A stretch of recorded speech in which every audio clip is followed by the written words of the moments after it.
ಎಲ್ರಿಗೂ ನಮಸ್ಕಾರ. 75ನೇ ಗಣರಾಜ್ಯೋತ್ಸವದ ಸಮಾರಂಭದ ಅಂಗವಾಗಿ ನಾವು ಸಂವಿಧಾನ ಜಾಗೃತಿಯನ್ನು ಮೂಡಿಸುವ ಉದ್ದೇಶದಿಂದ ಇಡೀ ಜಿಲ್ಲೆಯಾದ್ಯಂತ ಒಂದು ಸಂವಿಧಾನ ಜಾಗೃತಿ ಜಾಥಾವನ್ನು ನಾವು ತೆಗೆದುಕೊಂಡು ಹೋಗ್ತಾ ಇದ್ದೀವಿ. ಇದನ್ನ 26ನೇ ತಾರೀಕು ಅಂದರೆ ಗಣರಾಜ್ಯೋತ್ಸವ ದಿನದಂದು ಉದ್ಘಾಟನೆ ಮಾಡಲಾಗಿದೆ.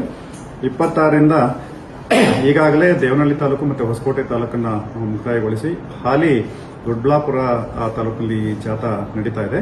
ಪ್ರತಿಯೊಂದು ಗ್ರಾಮ ಪಂಚಾಯತ್ ಮತ್ತು ಗ್ರಾಮಗಳಿಗೆ ಭೇಟಿ ನೀಡಲಾಗ್ತಾ ಇದೆ.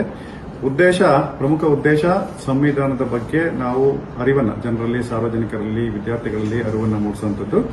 ಸಾಕಷ್ಟು ಕಾರ್ಯಕ್ರಮಗಳನ್ನ ಹಮ್ಮಿಕೊಂಡಿದ್ದೇವೆ. ಸಾಕಷ್ಟು ಜಾಥಾಗಳು, ಬೈಕ್ ರ್ಯಾಲಿ, ಸೈಕಲ್ ರ್ಯಾಲಿ, ಎತ್ತಿನ ಗಾಡಿ ರ್ಯಾಲಿ, ಟ್ರ್ಯಾಕ್ಟರ್ ರ್ಯಾಲಿ, ಹೀಗೆ 10 ರ್ಯಾಲಿಗಳನ್ನು ಮತ್ತೆ ಸಾಂಸ್ಕೃತಿಕ ಕಾರ್ಯಕ್ರಮಗಳನ್ನು ಹಮ್ಮಿಕೊಂಡು ಬಹಳಷ್ಟು ಜನ ಹೆಚ್ಚಿನ ಸಂಖ್ಯೆಯಲ್ಲಿ ಭಾಗವಹಿಸಿ ಈ ಸಂವಿಧಾನ ಜಾಗೃತಿ ಜಾಥಾವನ್ನು ಒಂದು ಯಶಸ್ವಿಗೊಳಿಸಲಿಕ್ಕೆ ಕಾರಣಕರ್ತರಾಗಿದ್ದಾರೆ. ತಾವೆಲ್ಲರೂ ಹೆಚ್ಚಿನ ಸಂಖ್ಯೆಯಲ್ಲಿ ದೊಡ್ಡಬಳ್ಳಾಪುರ ತಾಲೂಕು ಮತ್ತು ನೆಲಮಂಗಲ ತಾಲೂಕಿನಲ್ಲಿ ಇನ್ನೂ ಇದು ಜಾಥಾ ಹೋಗುವಂಥದ್ದು ಬಾಕಿ ಇದೆ. ಸಾರ್ವಜನಿಕರು ಹೆಚ್ಚಿನ ಸಂಖ್ಯೆಯಲ್ಲಿ ಭಾಗವಹಿಸಿ ಜಾಥಾದಲ್ಲಿ ಭಾಗವಹಿಸಬೇಕು.